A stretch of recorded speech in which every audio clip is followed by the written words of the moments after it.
CBN Campo Grande. Oferecimento Unimed Campo Grande. Cuidar de você. Esse é o plano. Unigran Capital. Parceira em todos os momentos. Venha para melhor. Unigran e Saraiva de Resende. Conheça em Campo Grande a construtora acima das expectativas.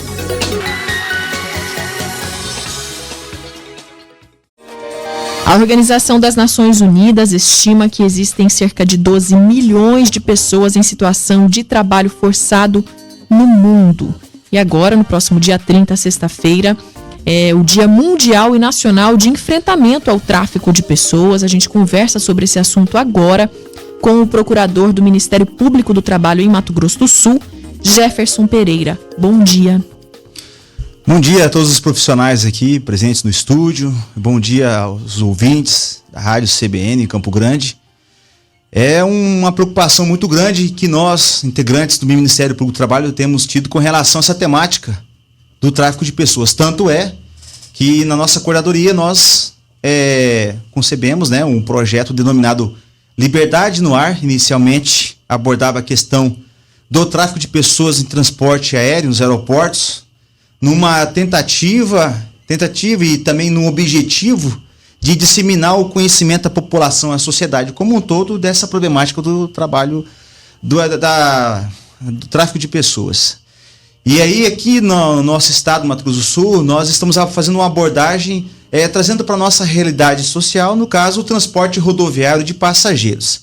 Então, esse projeto, ele ganhou esse eixo rodoviário a partir do momento que nós estamos trabalhando com o apoio das administrações dos terminais rodoviários de Campo Grande, de Dourados, de Corumbá, Três Lagoas e pedindo auxílio também a Ponta Porã, para que divulguem em monitores presentes nesses terminais de vídeos elucidativos que abordam algumas situações específicas em que há a ocorrência do tráfico de pessoas em relação a propostas, no primeiro momento, vantajosas, mas que no fundo escondem a realidade cruel a que esses trabalhadores serão submetidos. Então nós temos situações fáticas, por exemplo, de uma proposta feita a jovens adolescentes para jogar futebol em determinados clubes de outros estados da federação, assim como de jovens modelos que são aliciadas para desfiles, capas de revista, registros fotográficos, e também de trabalhadores e trabalhadoras, seja na área rural, na questão do trabalho doméstico, ou em outras atividades econômicas, que saem da sua localidade de origem e vão para os locais. E aí, quando chegam nessas situações de aliciamento, acabam sendo submetidos à condição análoga de escravo, que é uma das subespécies ou subtipos penais que estão englobados dentro do tipo penal tráfico de pessoas. E a gente tem a fronteira aqui, né? Essa é uma preocupação constante, então, essa facilidade que esses bandidos, que essas pessoas têm para aliciar e levar crianças, adolescentes, pessoas adultas para onde eles querem fazer toda essa exploração. Justamente pela nossa realidade, o nosso estado do Mato Grosso do Sul ser um estado fronteiriço, ou seja, faz fronteira com 2 países da América do Sul, Bolívia, Paraguai, e também a posição geográfica e estratégica em relação à divisa com outros estados da federação, exemplo de São Paulo, Mato Grosso, Goiás ou Paraná, em que há um fluxo contínuo de passagem de pessoas para esses estados, é que nós estamos fazendo então essa campanha, porque é uma campanha que aborda uma atuação preventiva em relação ao que nós, Ministério do Trabalho, fazemos. Essa temática do tráfico de pessoas, ela envolve uma atuação em 3 esferas. Digamos, a preventiva, a repressiva e o acolhimento das pessoas vítimas do tráfico de pessoas, justamente isso. A questão nossa aqui específica é essa preocupação justamente por estarmos nessa região de fronteira e estar adentrando ao nosso país, ao nosso território nacional, pessoas de extrema vulnerabilidade, sejam elas, por exemplo, o caso dos venezuelanos ou de haitianos que sofrem consequências nefastas de uma realidade social, econômica, política nos seus países de origem. Então buscam o nosso país numa tentativa de conseguir obter o melhor sustento e serem albergados socialmente. Não podemos também descuidar da nossa população indígena. O Mato Grosso do Sul é o segundo estado com maior população indígena do país, perde só para o Amazonas. E constantemente nós temos verificado aqui no nosso estado, e nós temos números, inclusive nós estivemos participando de operações de resgate de trabalhadores em condições análogas de escravo, a grande quantidade de trabalhadores indígenas que são aliciados e submetidos a essas condições aviltantes, condições degradantes de trabalho. Exemplo, eu falo, os anos de 2020, 2021, e aí 2021 eu trago um recorte até 18 de maio, 122 trabalhadores foram resgatados de condições análogas às de escravo, que é justamente uma subespécie do tráfico de pessoas na questão aliciamento. Desses 122 trabalhadores, 69 trabalhadores são indígenas. Os outros 29, migrantes, ou seja, estrangeiros. Os demais são aqui do nosso estado, dos municípios do nosso estado do Mato Grosso do Sul.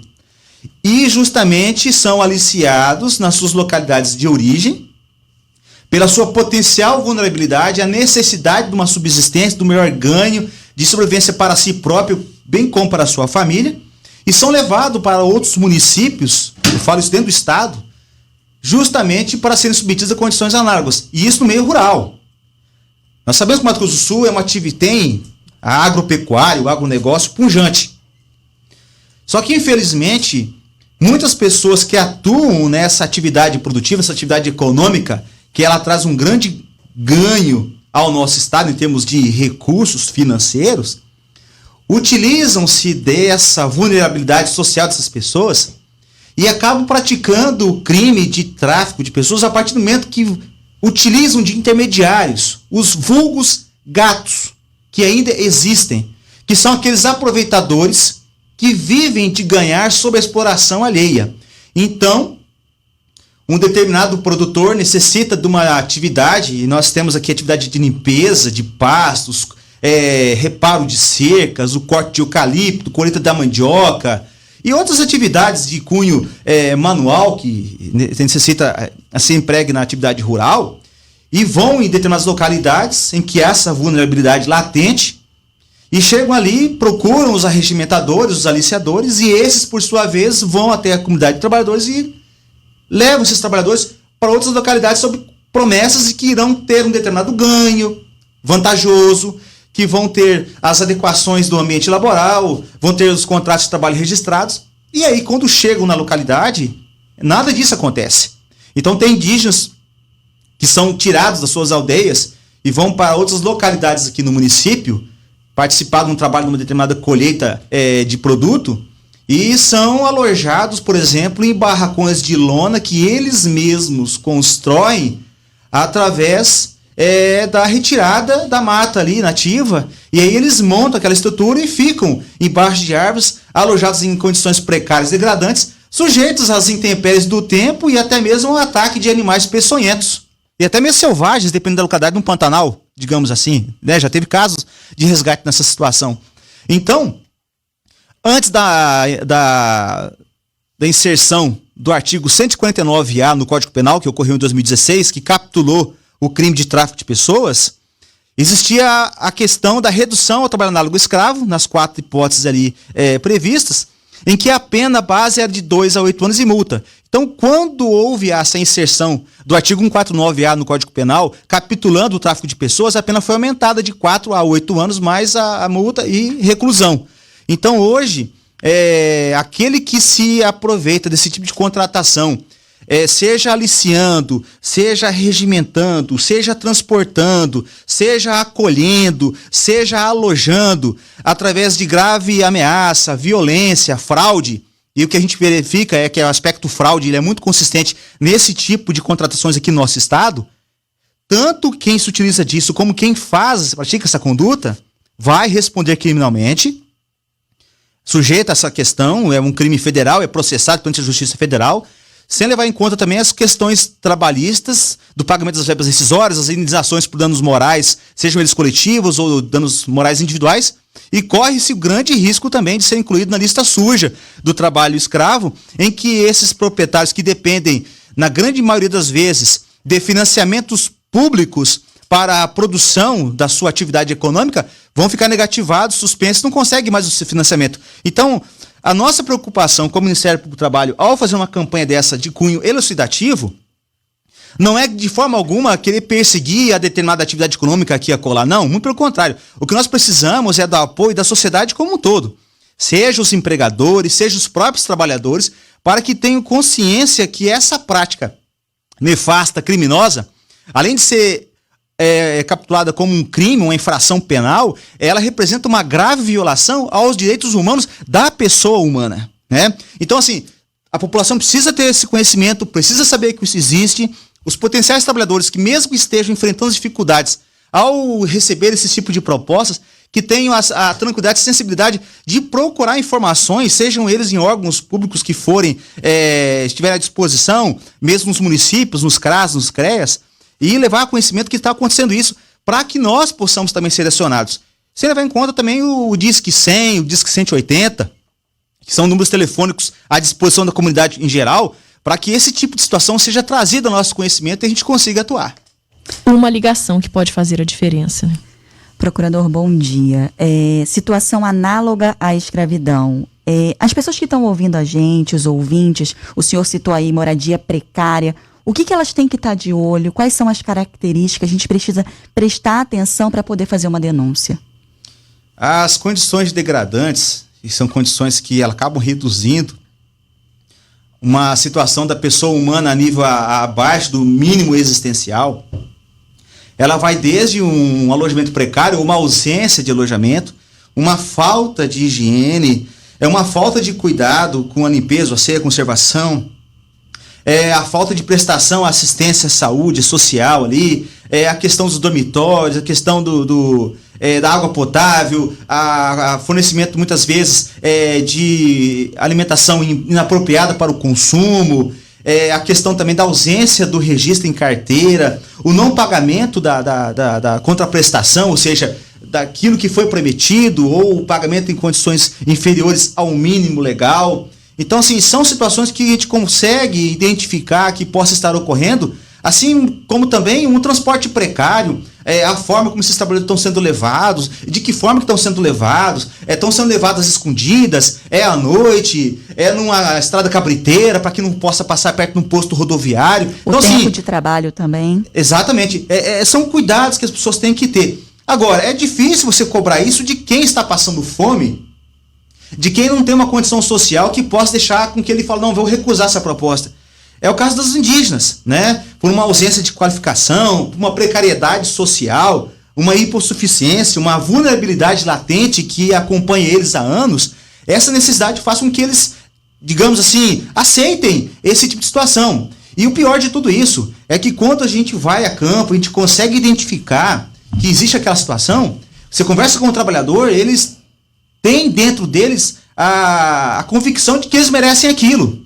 Então, assim, eles, quando é proposto que mude para uma condição melhor, que seja alojado com camas, com forro de cama, com colchão, com banheiro, com tudo adequado, eles se assustam com aquilo, acham que não merece aquilo, acham que o que eles merecem é ficar no chão mesmo. Então, assim, é tão complicado que a pessoa começa, ela é subjugada pelo próximo e ela acha que ela merece também ser subjugada, que basta que ela receba qualquer quantia que dê para comprar o alimento de cada dia. E não é assim, né? E nossa legislação brasileira, e o Brasil, ele é signatário também de tratados internacionais, ou seja, de instrumentos normativos internacionais que dão respaldo e relevância à condição pessoal da pessoa como um ser humano digno de direitos, de respeito à sua integridade física, faz com que nós tenhamos que concluir e trabalhar no sentido de que essas normas, esses regulamentos mínimos sejam observados a quaisquer tipo de pessoas. Só pelo fato de ele ser humano e existir, ele já merece dignidade.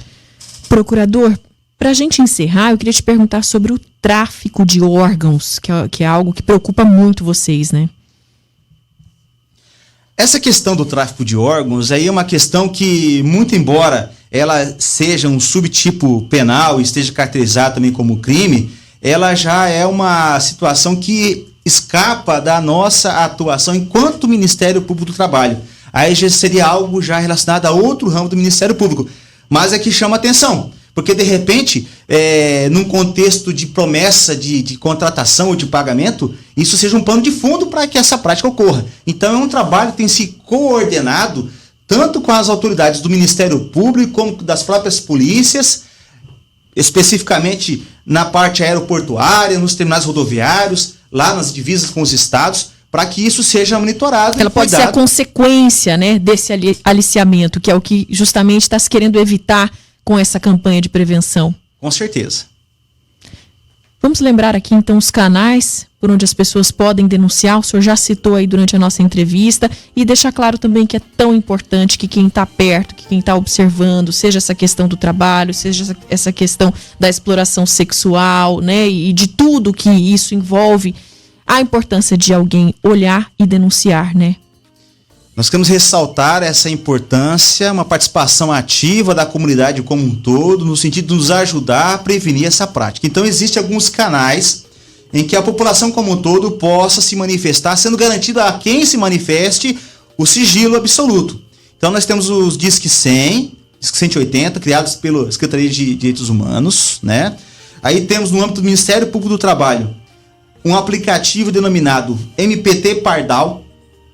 Esse aplicativo está disponível nas versões tanto do Android quanto do iOS, em que baixa esse aplicativo e através desse aplicativo se alimenta com dados a respeito de uma situação concreta que esteja acontecendo, e isso a título de denúncia, onde também a parte ela pode pedir o sigilo dos seus dados. E também através do site do Ministério Público do Trabalho, aqui no Mato Grosso do Sul. Ela vai acessar a página que eu vou citar aqui agora, e ao clicar nessa página, ela vai olhar no link superior do lado direito um canal de denúncias, onde também ela pode preencher os dados necessários a nos passar essa informação, sendo garantido a ela o sigilo absoluto. O site é www.prt24.mpt.mp.br.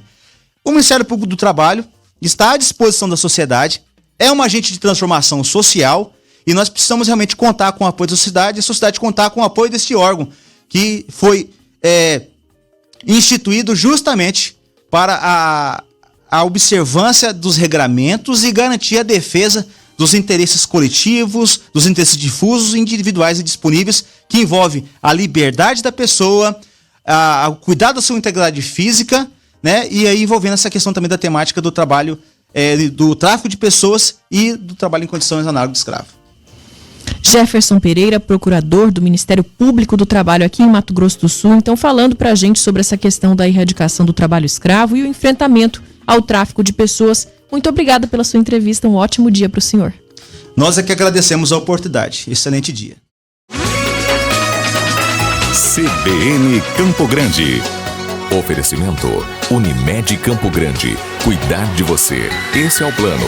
Unigran Capital. Parceira em todos os momentos. Venha para melhor. Unigran e Saraiva de Resende. Conheça em Campo Grande a construtora acima das expectativas.